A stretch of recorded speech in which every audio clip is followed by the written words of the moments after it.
Dahi şairimiz olan Mirzə Ələkbər Sabirin belə bir şeiri var. Deyir, daş qəlbli insanları neylərdin ilahi? Bizdə bu soyuq qanları neylərdin ilahi? Artdıqca həyasızlıq olur el mütəhəmmil, hər zülmə dözən canları neylərdin ilahi? Bir dövrdə ki südqü səfa qalmayacaqmış, bilməm belə dövranları neylərdin ilahi? Məzlumların göz yaşı dərya olacaqmış, dəryaları, ümmanları neylərdin ilahi? Səyyadi cəfakarda rəhim olmayacaqmış, ahuləri, ceyranları neylərdin ilahi? Bağın əkinin xeyrini bəylər görəcəkmiş, toxum əkməyə dehqanları neylərdin ilahi?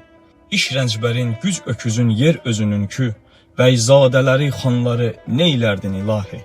Hökm eyləyəcəkmiş bütün aləmdə cəhalət, dildayı irfanları neylərdin ilahi? Surtuqlu müsəlmanları təkfirə qoyan bu, döktüklü müsəlmanları neylərdin ilahi? Yaxud bunların bunca nüfuzu olacaqmış, 5-3 buz xandanları neylərdin ilahi?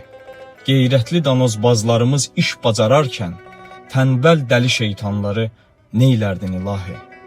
Ərlər hərə bir qız kimi oğlan sevəcəkmiş, evlərdəki nisvanları neylərdin ilahi?